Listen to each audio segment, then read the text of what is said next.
하나님 아버지, 오늘 이 시간에 특별히 저희가 요한복음에 있는 말씀을 통해서 우리 주님 그리스도를 만나기를 원합니다. 주의 성령께서 저희를 인도하셔서 저희들에게 복된 시간이 되게 도와주시고, 처음 예수를 만났던 그 사람들이 누렸던 그 복된 하나님의 은혜 가운데 우리가 동참하도록 저희를 도와주옵소서. 예수 그리스도의 이름으로 간절히 기도합니다. 아멘. 주변에 알고 지내는 분들을 돌아보면 종종 그 사람을 처음 만났던 순간이 특별히 기억 속에 남는 분들이 있습니다. 몇 가지 이유가 있을 거라고 생각을 해요. 첫인상이 너무 강렬했거나, 또는 만나게 된 상황이 매우 독특해서 그럴 수도 있을 것이고요. 또는 나중에 그 사람이 내 삶 속에서 매우 중요한 자리를 차지하게 되었기 때문에 그럴 수도 있을 것입니다.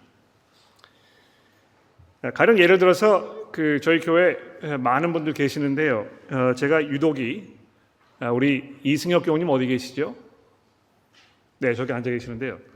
이승혁 교우님과 제가 처음 만났을 때를 지금도 기억합니다. 35년 전에 대학생이었을 때 처음 만나서 친구로 지낸 지가 굉장히 오랜 시간이 됐는데, 이승혁 교우님 기억하시는지 모르겠습니다만 저는 우리가 지금 처음 만났던 그 순간을 지금도 아주 생생하게 기억하는 것입니다. 이 Korean Bible Study라는 대학생 선교 단체에 연말 수련회를 가려고 이제 등록을 했었는데, 제 차에 빈 자리가 있다고 이렇게 했더니 주최하시는 분들이 그러면 스트라트필드 그 광장에서 차가 없는 사람 하나를 픽업해 달라 이렇게 이야기하셔가지고 당일날 아침에 픽업을 하러 왔는데 보니까 이승혁 교우님이 거기 계셨던 것입니다.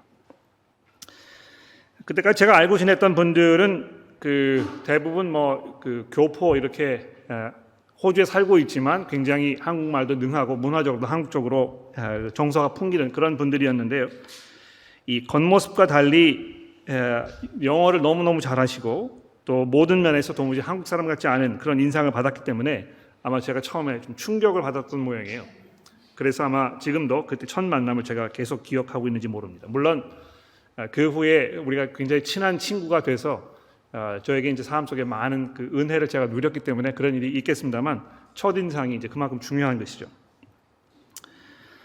오늘 본문에 보시면 이 예수님의 제자들 중에서 5명, 안드레와 그의 형 베드로, 그리고 빌립이라는 사람과 나다나엘, 그리고 이 사도 요한, 이 5명의 사람들이 예수님을 처음 만났던 그 장면을 지금 우리에게 소개하고 있습니다.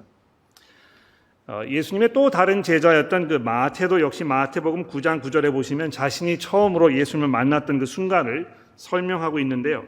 기억하십니까? 자기가 세리였기 때문에 아무도 가까이 하지 않으려는 자신을 찾아와서 예수께서 나를 따라오라 이렇게 이야기하셨을 때, 그가 그 말씀하신 대로 그분 선뜻 따라 나섰던 자기의 그 모습이 두고두고 잊혀지지 않았을 것입니다. 마찬가지로 사도 요한도 자신이 예수님을 만났던 그 첫 순간을 평생 잊을 수가 없었을 것이고, 그래서 오늘 본문에서 요한이 자신이 주님을 처음 배웠던 그 순간을 지금 복음서에 서술하고 있는 것입니다. 그리고 나서 이 복음서 전체를 통해서 예수를 만난 후에 자신의 삶에 어떤 일들이 일어났는가, 함께 이 예수를 따라 나섰던 동료 제자들이 예수님과의 만남을 통해서 그들이 어떤 삶을 살게 되었는가, 이런 이야기들을 지금 우리에게 쭉 풀어나가고 있는 것입니다. 요한복음 시리즈를 시작하는 첫 주에도 제가 말씀을 드렸습니다만, 요한이 이 모든 사실을 기록해둔 그 이유가 무엇입니까? 그것을 읽는 독자로 하여금 예수께서 하나님의 아들이심을 믿게 하려는 것이요, 또 그 믿음으로 인해서 그 이름을 힘입어 생명을 얻게 하는 것이라, 이렇게 요한이 이 복음서를 쓴 목적을 이야기하고 있습니다. 아마 이 자리에도 아직 예수라는 분과 이 인격적인 만남을 경험해 보지 못한 분들이 계실 거라고 제가 생각을 합니다. 그래서 오늘 설교를 하면서 또 이 복음서를 통해서 계속 여러분들도 그 예수님을 인격적으로 만나는 그런 그 복된 자리에 나오실 수 있게 되기를 저도 기도하고 또 교우 여러분들도 기도하시면서 이 설교에 참여해 주시기를 바랍니다. 아마 이 눈에 보이지 않는 존재를 만난다든지 또 그분을 믿는다고 하는 이 기독교인들의 말이 여러분들에게 다소 이상하고 또 납득이 가지 않는 말로 들리실지 모른다는 것을 제가 잘 알고 있습니다만, 이미 예수를 만나 그분과 교제하였던 이 요한의 증언들을 들어보시고 또 우리 그리스도인들에게도 우리의 경험담을 여러분들에게 나누어 줄 수 있는 그런 기회를 주신다면 그 경로를 통해서 우리 주님께서 여러분들에게도 찾아가실 거라고 제가 말씀을 드릴 수 있습니다. 이 기독교의 신앙을 한 가지로 정리를 내려본다면 그것은 곧 이 예수라는 분과 인격적인 만남을 갖는 것이라고 이렇게 말씀을 드릴 수가 있을 것 같습니다. 내가 누구를 인격적으로 만나서 그분과의 친분이 이어지면 그 사람의 사람됨이 나의 삶을 풍요롭게 하기도 하고 또는 불행한 경우에는 그 만남으로 인해서 삶의 풍파가 밀려오기도 합니다. 아마 여러분들의 삶을 돌아보셨을 때 지금까지 여러분들이 만난 그 분들로 인해서 여러분들의 삶 속에 얼마나 큰 기쁨과 감사가 있게 되었는지 또는 지금 여러분들이 얼마나 많은 어떤 그 눈물과 고통 속에 계시는지 아마 경험을 통해서 잘 알고 계실 것입니다.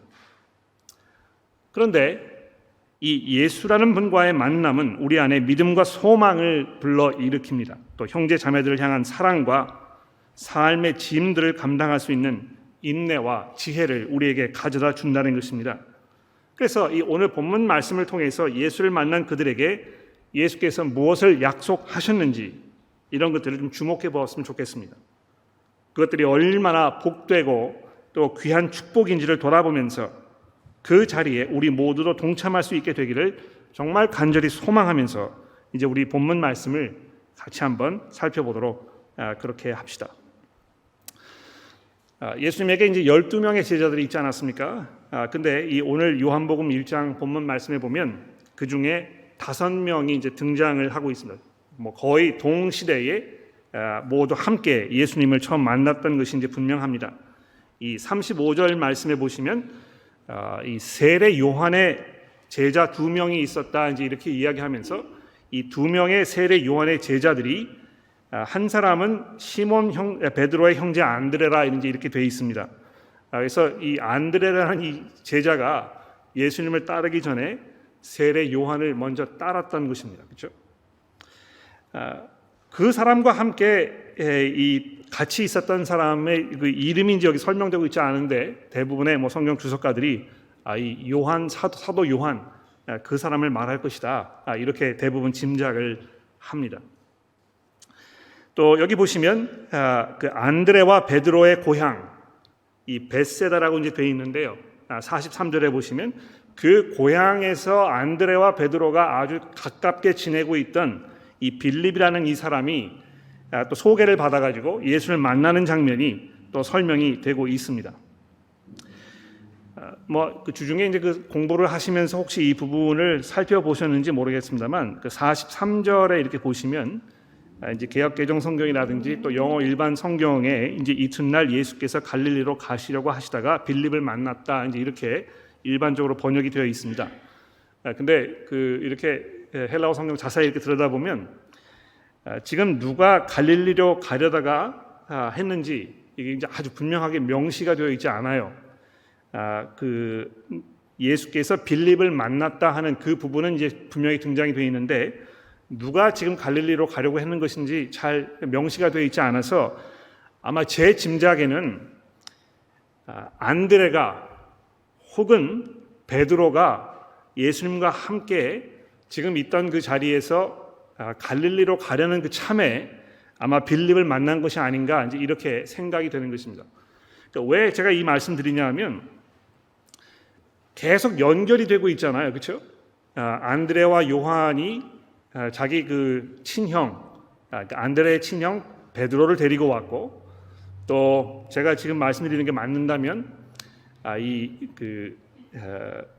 시몬 베드로나 혹은 안드레가 자기 고향 사람 빌립을 데려다가 예수를 만나게 하였고 빌립이 또 자기가 잘 알고 있던 이 나다나엘이라는 사람을 데려다가 예수를 만나게 하는 그래서 서로 이렇게 연결고리가 계속 이어지는 이런 장면을 지금 설명하고 있는 것입니다.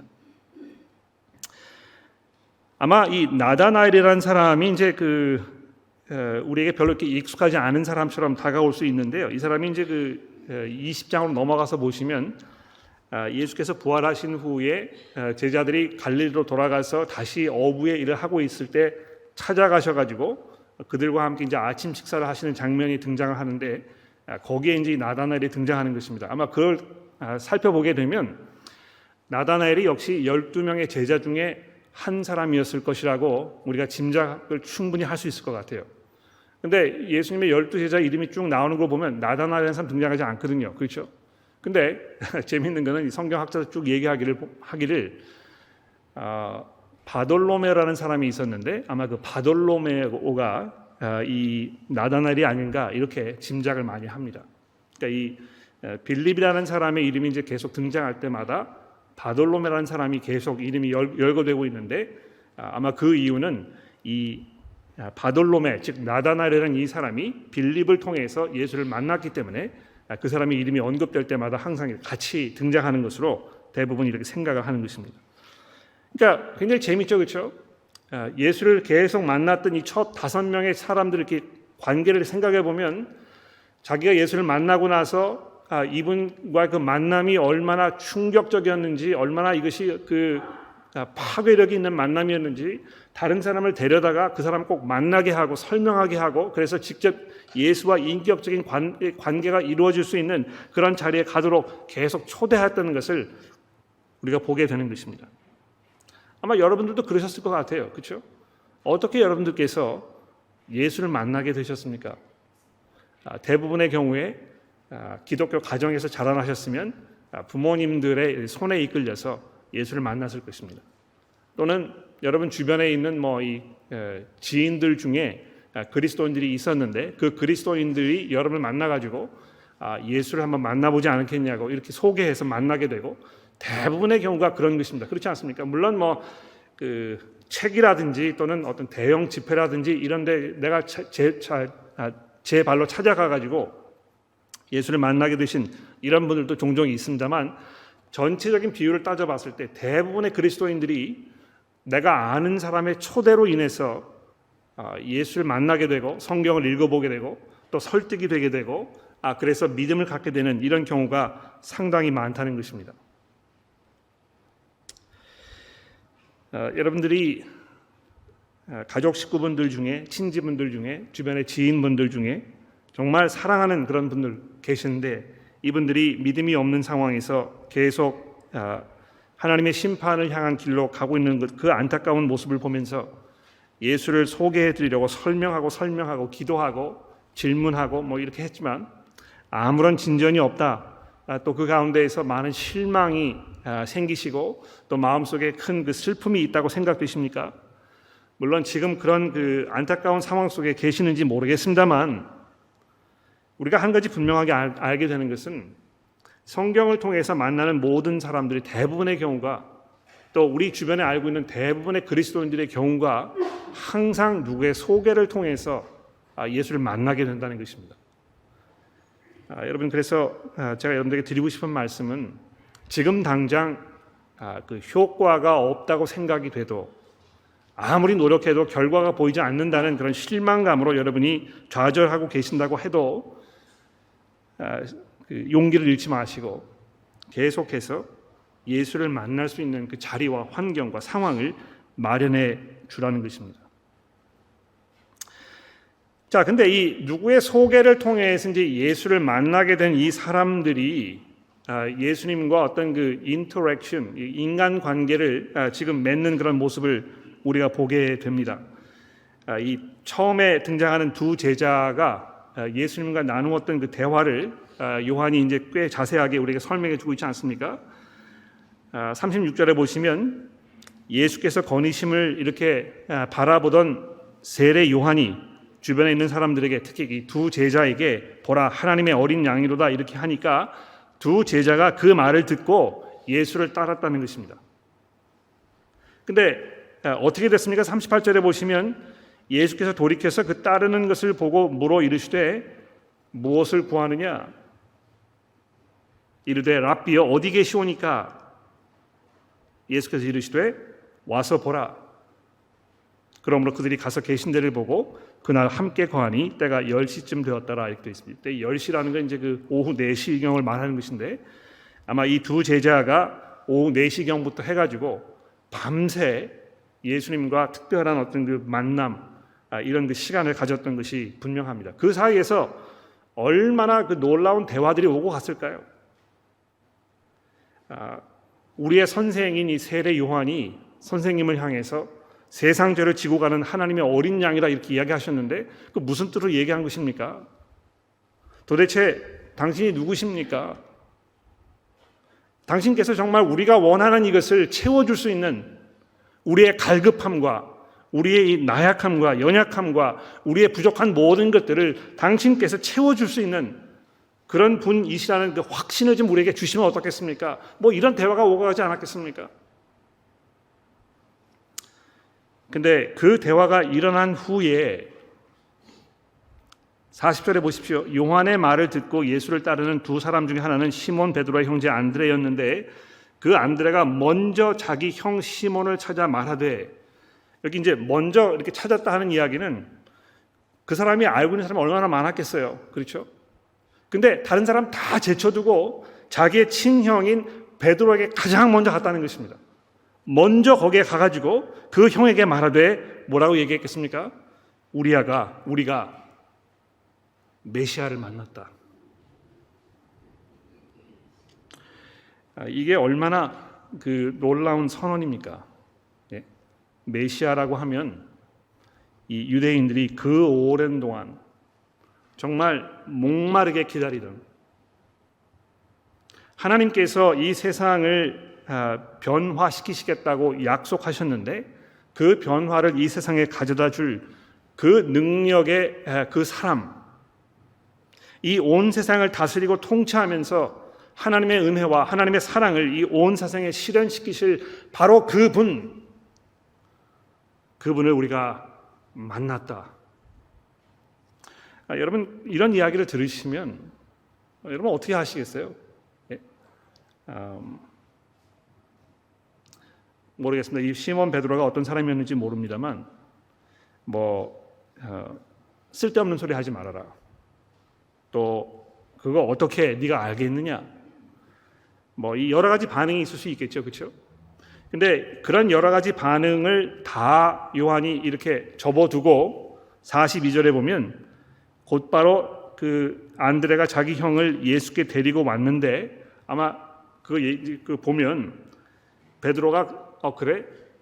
그럼 가서 한번 보자. 만나보기나 하자. 이렇게 얘기했을 거예요. 그리고 예수께서 그를 보시고 나서 곧바로 요한의 아들 시몬이니 장차 게바라 하라. 이렇게 이 대화가 이제 오고 간 것입니다. 여기 그 여러 가지 그 중요한 어떤 그 말씀들이 이제 등장하는데 좀 제가 집중을 해보고 싶은 것은 하나님의 어린 양이로라는 이 세례 요한의 증언을 듣고 예수를 따르기로 작정했던 이 두 사람에게 예수께서 던지신 이 첫 번째 질문입니다. 너희가 뭘 구하고 있느냐? 그러니까 왜 나를 따라오려고 하겠느냐? 나를 따라오려고 하는 이유가 무엇이냐? 도대체 나에게서 내가 지금 무엇을 기대하고 있느냐? 내가 이 너의 선생 세례 요한을 접어두고 이제 나를 따르기로 이렇게 작정하는 그 이유가 무엇이겠느냐? 그걸 통해서 너가 어떤 그 혜택을 누리고 싶은 마음이 있겠느냐? 이런 거를 물어보신 것이겠죠, 그렇죠? 굉장히 중요한 질문이라고 생각해요. 우리가 예수를 따르려고 마음을 먹었을 때 여러분들은 그분께로부터 무엇을 구하셨던 것입니까? 내가 왜 예수를 따르고 있는 것인가? 그분이 그만큼 따라갈 만한 가치가 있는 분인가? 제가 그 주중에 계산을 좀 해봤어요, 여러분. 그러니까 1년에 교회에 이렇게 오시는 그 시간, 이 2시간, 3시간이라고 이렇게 따져보십시다. 일주일에 적어도. 그거를 1년 52주 빠지지 않고 계속 하신다면 1년에 거의 얼마 시간이 되는 것입니까? 예? 450여 시간 정도가 되는 거잖아요. 그렇게 많은 시간을 여러분이 할애하셔가지고 이 교회에 오시는 그 이유가 무엇입니까? 오늘 여러분들께서 다른 데 가지 아니하시고 내가 오늘 꼭 교회를 가야 되겠다. 내가 이 자리에 앉아서 뭘 해야 되겠다. 이렇게 이야기하신 그 이유가 무엇입니까? 내가 그 세상 사람들이 원하는 그 모든 것들, 그들이 추구하는 그 삶의 방식, 또 그들이 원하는 어떤 그 삶의 목적들, 내가 이런 거를 따라가지 아니하고 내가 이 세상에서 그리스도인으로서 살아야 되겠다는 그런 그 굳은 마음의 결의를 한 그 이유가 무엇입니까? 예수께서 여러분 찾아오셔서 너희가 뭘 구하고 있느냐 이렇게 물어보신다면 여러분 뭐라고 대답하시겠습니까? 왜 우리가 예수를 따르고 있는 것입니까? 아마 사람들마다 자기 나름대로의 이유가 많이 있을 것 같아요. 몸이 불편해서, 내가 좀 건강을 회복하기 위해서, 또는 삶이 너무 공허해서, 외로워서, 내가 지금 뭐 하려는 사업이 잘 되지 않는데 이거 내가 지금 뭘 하고 있는 것인가에 대한 어떤 그 두려움, 이런 것이 계속 내 삶을 엄습해 와서 내가 하는 일이 잘 풀리지 않기 때문에, 뭐 이런 여러 가지 일들 때문에 예수를 찾아오는 이런 분들 분명히 계실 것입니다. 근데 경우에 따라서는 우리의 그런 필요, 우리의 그렇게 긴박하게 느껴지는 삶의 여러 가지 이슈들, 이런 것들이 예수를 만남으로 인하여 즉각적으로 해결되는 그런 일도 있습니다만 그렇지 않은 경우도 비일비재해요. 그러니까 이 예수를 만나면 갑자기 무슨 삶이 확 바뀌어가지고 내가 지금 겪고 있던 모든 문제들이 다 사라져버리고 해결돼 버리고 내가 이제 완전히 새로운 사람으로 살 것 같은 그런 기대 가운데 계신다면 아마 예수 만났을 때 여러분 실망이 되실지도 모르겠어요. 예수 만나기 이전에 고민하고 있던 그 문제들이 아직도 내 삶 속에 자리하고 있고, 내가 고민하고 어려워하던 그 삶의 어떤 그 건강의 문제가 아직도 해결되지 않아서 계속해서 참고 인내해야 하는 이런 어려운 일들이 벌어질 수 있다는 것입니다. 그런데도 불구하고 왜 우리는 예수를 나의 구주로 고백하면서 내가 그분을 따라가고 있는 것인가? 그분이 그만큼 따라갈 만한 가치가 있는 분이고 내 삶의 모든 것들을 그분에게 넘겨드리면서 그분께서 나의 주인이시라고, 나의 주님이라고 이렇게 고백할 수 있는 그 이유는 과연 무엇인가? 이것을 우리가 생각해 보자는 것입니다. 어떤 면에서 그 질문에 대한 부분적인 답은 안드레가 시몬 베드로에게 했던 그 대답에서 찾을 수 있을 것이라고 생각합니다. 우리가 메시아를 만난 것이다. 여러분께서 메시아를 만나시기 위하여 이 땅에, 이 자리에 오신 것입니까? 이 세상을 돌아보니까, 또 거기에 살고 있는 내 개인적인 삶을 돌아보니까 이 삶의 종착역이 뻔한 것입니다. 내가 이렇게 살다가 그저 육신이 쇠해지고 어느 시점에선가 내가 죽음을 맞이해야 되는 그런 현실이 지금 내 앞에 놓여 있는데, 그 현실을 바라보면서 내 삶이 지금까지 얼마나 잘못되어 왔던 것인가, 내가 어떻게 다른 것을 추구하면서 살면서 아무런 소득이 없는 그런 공허한 삶을 살아왔던 것인가, 더 나아가서 내가 이 세상을 창조하신 그 하나님을 내 하나님으로 고백하지 못하고 그저 이 세상을 내 방식으로 살아가겠다고 고집하면서 하나님께 이 반항의 그 주먹을 휘둘렀던 나의 이 오만방자한 이 삶, 나의 그 어리석음, 나의 이 죄악, 이것을 해결받아야 되겠다는 깊은 영적인 필요가 여러분들의 삶 속에 있으신 것입니까? 그렇게 했을 때 우리가 메시아를 만났다고 했던 안드레의 그 고백이 아마 이해가 되실 것입니다. 아무도 채워줄 수 없는 우리의 그 영적 갈급함, 하나님께서 우리의 마음 가운데 영원한 것을 추구하면서 살게 하셨는데 그저 눈에 보이는 어떤 그 육체적인 필요, 지금 당장 내 앞에 놓여 있는 그저 먹고 사는 문제에 대한 이 그 갈급함, 마치 이것만이 예수께서 내 그 갈급함을 채워줄 수 있는 전체 부분이라고 생각하신다면 아마 여러분들께서 예수를 만남을 통해서 누리는 그 놀라운 축복이 그만큼 제한적일 것입니다. 아마 개바라는 이름을 받은 이 베드로, 이 사람의 사건을 보게 되면 예수와의 만남이 얼마나 복된 만남이었는지 우리가 더 자세하게 생각해 보게 될 것 같아요. 굉장히 재미있는 사실은 맨 첫 부분에다가 지금 이 베드로가 예수를 만나는 장면을 설명해 놓고 있습니다. 근데 요한복음 쭉 읽어 나가시다가 맨 마지막 장에 가 보십시오. 베드로의 이야기로 끝나고 있잖아요. 그렇죠? 근데 그때 베드로가 어떻게 했습니까? 예수를 부인하고 3번이나 부인하고 지금 뭐 죄책감 속에서 정말 헤어날 수 없는 그런 절망의 구렁텅이에 놓여 있을 때 예수께서 그를 찾아가셔서 3번씩이나 베드로야, 내가 나를 사랑하느냐? 이렇게 물으셨다는 것입니다.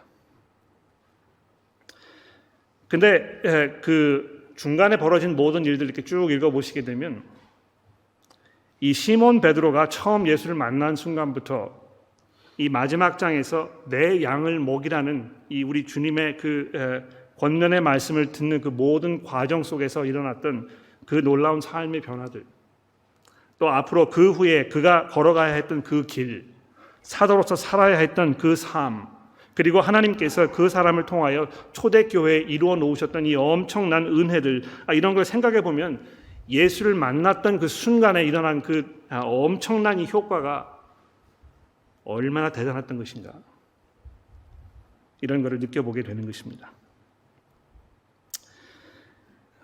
오늘 본문 말씀에서 이제 아마 가장 중요한 어떤 그 포인트는 이 나다나엘이라는 이 사람이 예수를 만나는 이 장면이 아닌가 생각해요. 이 분량으로 봐도 요한이 이 나다나엘이 예수를 만나는 그 상황을 가장 자세하게 우리에게 좀 설명해 놓고 있습니다.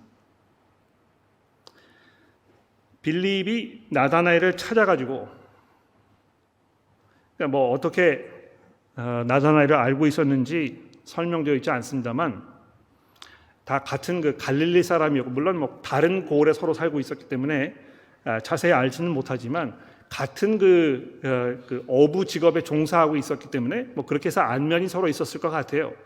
근데 이 빌립이라는 이 사람이 나다나엘과 굉장히 친분이 있었던 걸 우리가 분명히 확신할 수 있습니다. 왜냐하면 안드레가 그랬던 것처럼 예수를 만나게 된 빌립이 가장 먼저 나다나엘을 찾아갔다는 것입니다. 그렇죠? 찾아가서 뭐라고 이야기했습니까?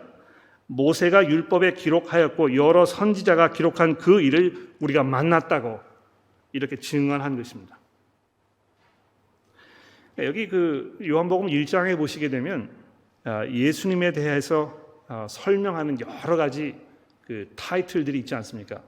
뭐 말씀이라고 이야기하기도 하고, 빛이라고 이야기하기도 하고, 생명이라고 이야기하기도 하고, 하나님의 독생자의 아들이라고 독생자 아들 얘기하기도 하고, 오늘 본문 말씀 나중에 들어보시겠습니다만 하나님의 아들이라든지 이스라엘의 임금이라든지 이런 여러 가지 엄청난 그런 타이틀들이 본문 말씀에 계속 등장하고 있습니다. 그런데 모세가 율법에 기록하였고 여러 선지자들이 기록한 그 사람, 이 유대인들이 매일 성경을 읽으면서 기다리면서 고대하였던 그 장구한 시간과 역사를 기다리면서 찾았던 바로 그 사람을 만났다고 이렇게 이야기했다는 것입니다. 제가 살면서 만나본 사람들 중에 지금도 이렇게 생각하면 가슴이 좀 이렇게 떨리는 사람이 있어요. 누군지 아십니까? 아마 여러분 들으시면 좀 실망하실 거예요. 제가 이제 크리켓을 되게 좋아하거든요. 근데 호주 대표팀을 주장을 맡았던 스티브 워라는 주장이 있습니다. 선수가 있습니다. 지금 뭐 이제 은퇴해가지고 나이가 지긋이 드신 그 분인데, 이분이 뭐 거의 전설적인 인물이에요. 그러니까 이 크리켓을 좋아하는 사람이라면 이 스티브 워라는 이 사람과 악수를 한번 하면 아마 평생 손을 씻고 싶은 마음이 안 생길 정도로 그런 그 사람입니다. 근데 제가 그 사람이랑 사진을 찍었잖아요. 어떻게 됐냐 하면 크리켓 경기를 보러 갔었는데요. 그 사람을 기념하는 그 동상이 이렇게 있었습니다. 제가 그 동상을 보고 있는데 굉장히 많은 사람들이 거기 주변에 모여 있었어요. 왜냐하면 제막식을 하는 시간이었기 때문에. 근데 그 자리에 이 스티브 오 이 사람이 나타난 것입니다. 그러니까 뭐 사람들이 막 얼마나 많이 몰려가지고 서로 사진 찍으려고 그런지 모르는데요. 제가 거기 서 있는 걸 보고 이리 와서 사진 찍자고 저한테 그렇게 얘기했었어요. 지금도 그 생각하면 눈물이 날 것 같아요. 그렇게 많은 사람들 중에서 나를 딱 불러가지고 나랑 사진을 찍자고 이야기하니까 아마 제 혼자 동양 사람이었기 때문에 그랬지 않았을까 저는 생각해요. 야, 동양 사람도 크리켓을 보는구나. 그래서 그런 자기가 있었는데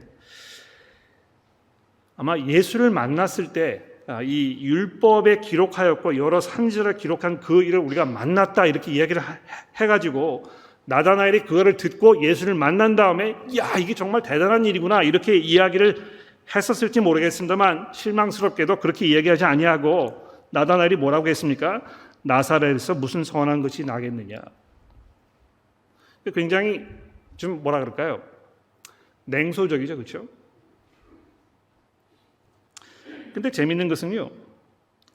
47절에 보시면 예수께서 나다나엘이 자기에게 오는 것을 보시고 그를 가리켜 이르시되 보라 이는 참으로 이스라엘 사람이라 그 속에 간사한 것이 없다. 이렇게 얘기하셨습니다. 아마 냉소적인 것하고 간사한 것하고 좀 서로 다른 면이 있는 것 같아요. 어떤 면에서 다르겠습니까? 제가 이제 이거를 주중에 많이 고민을 해봤어요. 예수께서 지금 뭘 말씀하시려고 하는 것인가? 나다나엘이란 이 사람이 다른 사람과 굉장히 비교했을 때 특별한 사람이었는가? 정말 그 속에 간사한 것이 없는 아주 순결하고 깨끗한 그런 사람을 말하는 것인가? 야, 이거 예수를 따라가려면 정말 속에 간사함이 없는 사람이어야 예수께로부터 부르심을 받을 수 있는 것인가? 이런 질문이 이제 머릿속에 떠오르기 시작한 것입니다. 근데 제 속을 들여다봐도 그렇고 여러분 스스로 여러분의 삶을 돌아보셔도 내 속에 간사한 것이 없다고 이야기하실 수 있는 분이 아마 한 분도 없을 것입니다. 시편에도 보시게 되면 마음속에 간사함이 없는 그 사람은 하나님께로부터 복을 받은 사람이라 이제 이렇게 이야기했는데 그 후에 계속해서 그 시편이 뭐라고 이야기하고 있습니까? 그러나 그런 사람이 없다는 것입니다. 근데 오늘 아침에 이제 최보현 교우님께서 창세기에 있는 말씀을 봉독해 주셨잖아요. 아마 그 본문 이렇게 읽으시면서 오늘 이 요한복음에 있는 이 마지막 부분 하늘이 열리고 하나님의 사자들 천사들이 인자 위에 오르락 내리락 하는 것을 내가 볼 것이다 이렇게 이제 되어 있는데 아마 그 장면을 읽으시면서 이 창세기 28장에 등장했던 이 야곱의 사건 아마 연상하셨을 것입니다. 야곱이 사기를 치고 나서 사기쳤지 않습니까? 그렇죠?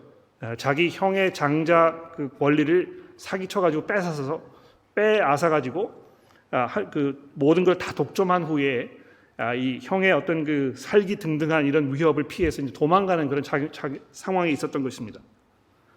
이 야곱이라는 사람을 보면 정말 간사함의 극치였어요.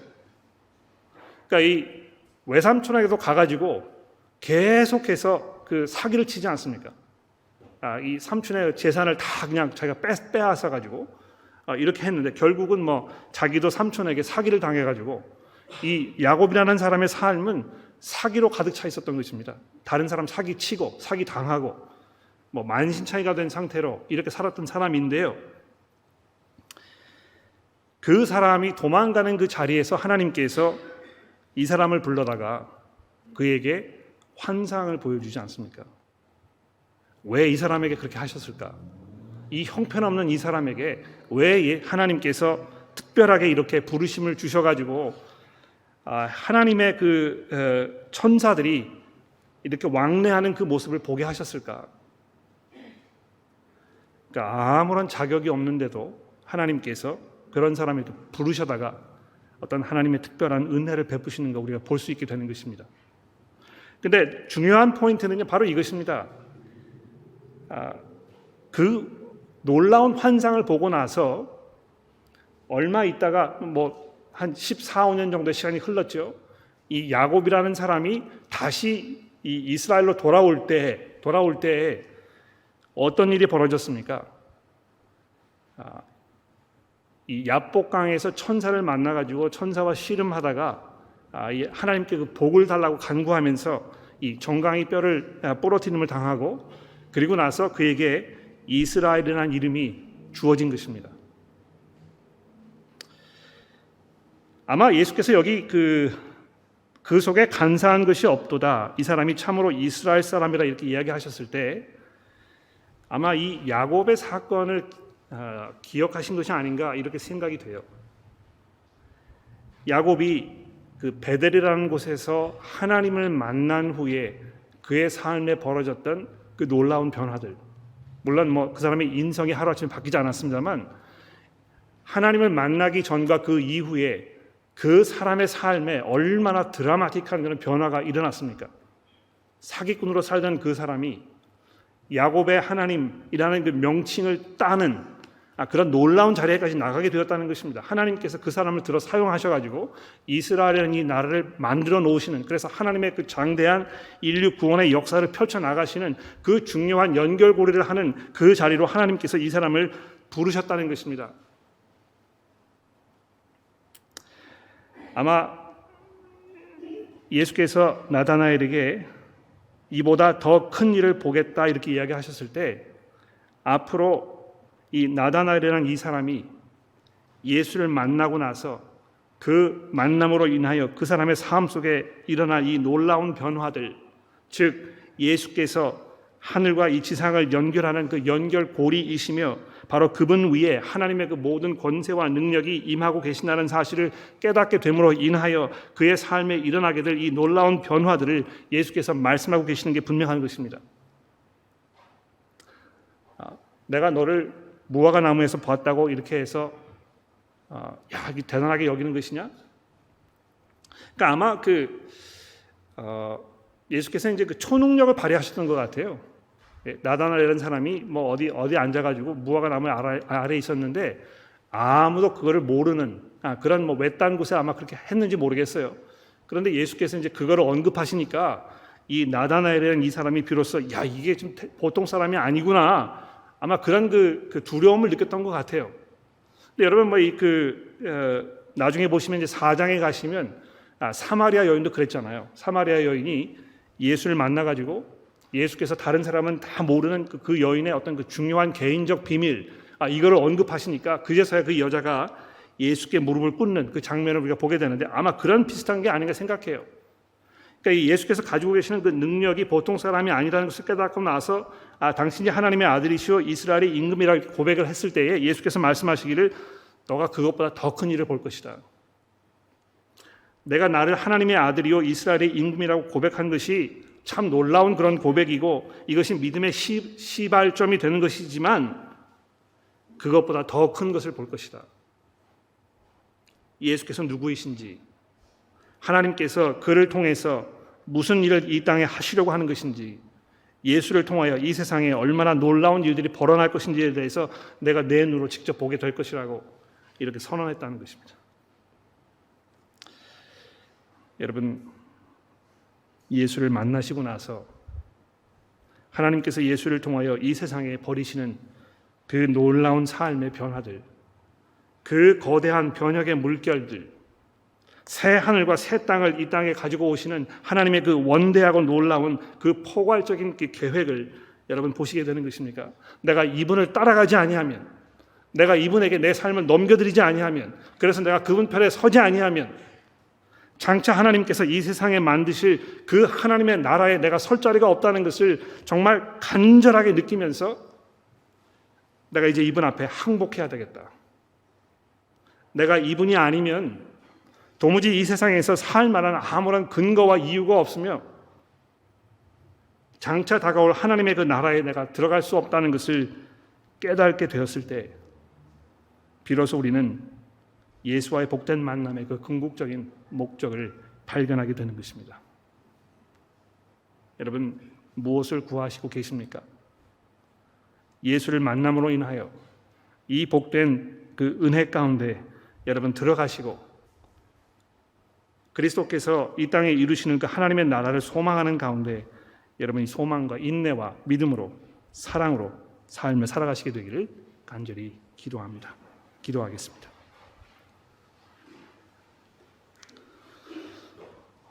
하나님 아버지, 저희들에게 예수 그리스도를 만나게 하셔서 감사합니다.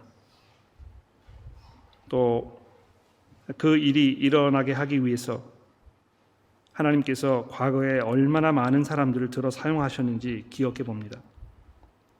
그분들의 그 신실한 증거와 또 그 말을 듣지 아니하려는 마음의 강박함을 인내함으로 참으면서 신실하게 그리스도를 증거하였던 우리 믿음의 조상들을 돌아보게 됩니다. 하나님이 저희를 들어 사용하셔서 저희들도 그리스도를 증거하게 하시고 또 저희들의 증거를 통하여 이 복된 만남의 자리로 들어오는 수많은 사람들이 일어나도록 주께서 도와주옵소서. 하나님, 특별히 저희 삶 속에 사랑하는 많은 분들, 귀한 가족들, 또 친한 친구들, 이런 분들 중에 아직 그리스도를 알지 못하는 그분과 개인적인 만남의 시간을 가져보지 못한 분들이 우리 삶 속에 많이 있습니다. 하나님이여 도와주셔서 저희들을 주의 도구로 사용하여 주시고 저희들의 증거를 통하여 그분들에게 예수의 은혜가 끼쳐지는 놀라운 은혜가 있도록 도와주옵소서.